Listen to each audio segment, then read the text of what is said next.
Guntur east division పరిధిలో రామిరెడ్డి తోట ప్రాంతంలో తెల్లవారుజామున జిల్లా SP Satish Kumar cordon search operation నిర్వహించారు. ద్విచక్ర వాహనాలని ఆటోలను తనిఖీ చేసి సరైన పత్రాలు లేని 60 ద్విచక్ర వాహనాలు 3 ఆటోల్ని స్వాధీనం చేసుకున్నామని పేర్కొన్నారు. గుంటూరు నగరంలో ఈ ఆపరేషన్ నిరంతర ప్రక్రియగా కొనసాగుతుందని తెలిపారు. అలాగనే రౌడీ షీటర్లు తమ పద్ధతి మార్చుకొని ప్రశాంత జీవనం కొనసాగించాలని సూచించారు. సరైన పత్రాలు లేని వాహనాలు కొనవద్దని ప్రజలకు విజ్ఞప్తి చేశారు.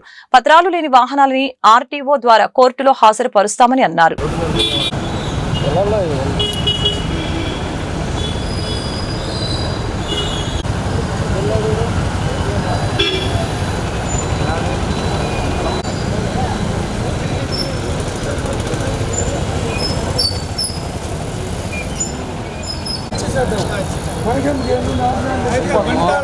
దగ్గర ఉందని చెప్పు.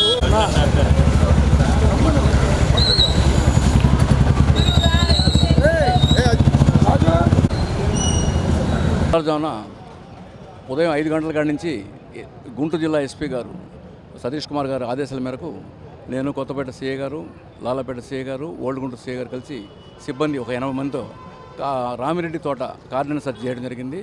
అక్కడ ప్రతి ఇల్లు కూడా చెక్ చేయడం జరిగింది. అనుమానాస్పదంగా ఒక వ్యక్తి దొరికాడు. అట్లాగే 4 రౌడీ షీట్ ఇల్లు చెక్ చేయడం జరిగింది. ఇంకా వెహికల్ చెక్ చేస్తే దాదాపు 63 వెహికల్స్ సీజ్ చేయడం జరిగింది. వాటిలో 3 ఆటోలు ఉన్నాయి. అంటే వీటి కాడ ఏ రికార్డు ఎటువంటి రికార్డు వాళ్ళు చూపించలేదు కాబట్టి వాటిని సీజ్ చేయడం జరిగింది. రికార్డు చూపించినట్టయితే బళ్ళని వాళ్ళకి మళ్ళీ తిరిగి అప్పగిస్తాము. రికార్డు చెప్పని అంటే లేవంటే వాళ్ళ మీద కేసులు బుక్ చేయడం జరుగుతుంది. అంటే ఎటువంటి అసాంఘిక శక్తులు కానీ ఈ గంజాయి వ్యక్తులుగా ఇళ్ళు కానీ అటువంటి అనుమానాస్పద ప్రదేశాలు మొత్తం చెక్ చేయడం జరిగింది. ఇంకా నెక్స్ట్ కూడా ఇట్లాగే ఈ గుంటూరులో మిగతా చోట్ల కూడా ఓల్డ్ గుంటూరులో, లాలాపేటలో నెక్స్ట్ కూడా చెక్ చేయడం జరుగుతుంది. ఎస్పీ గారు దానికి బాగా ప్లాన్ చేశారు.